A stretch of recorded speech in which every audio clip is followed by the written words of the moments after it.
I'm John Wagnon. I'm a native Montgomeryan, born right here in the city in 1933.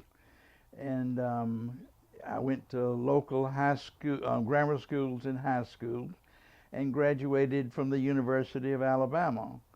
In high school, I was always the kid who could draw better than most of my peer groups. I could draw a horse, I could draw pretty girls, and I was the one who designed the homecoming float and had to decorate the gym for a dance. In college, I did a lot of cartooning for the campus magazines and humor magazines, and when anybody who needed a cartoon, I was it. When I married Judy and we moved to New York City, I more or less gave up the cartooning, but began up there to do some easel paintings in oil. When we returned to Montgomery and began a family, I continued doing that mostly through the Montgomery Art Guild. If I have anything that would pass for formal training, it was in the workshops of the Montgomery Art Guild.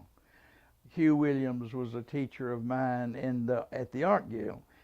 Phil Coley was, and Rick Mills, and several other very fine teachers, all of which were doing workshops for the Montgomery Art Guild. I do not have any formal training. I also learned from my peer group.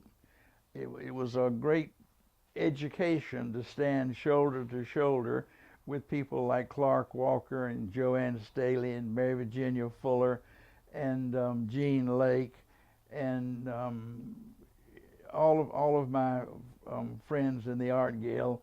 I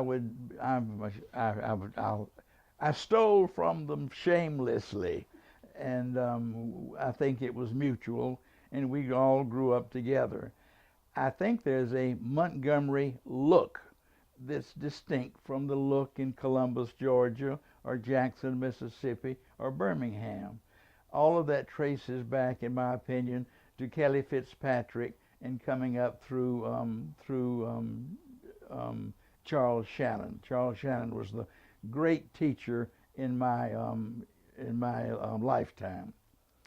Also, the painters in Selma like John Lapsley and Crawford Gillis and others were important because not only because they taught me, they also were honest and generous critics.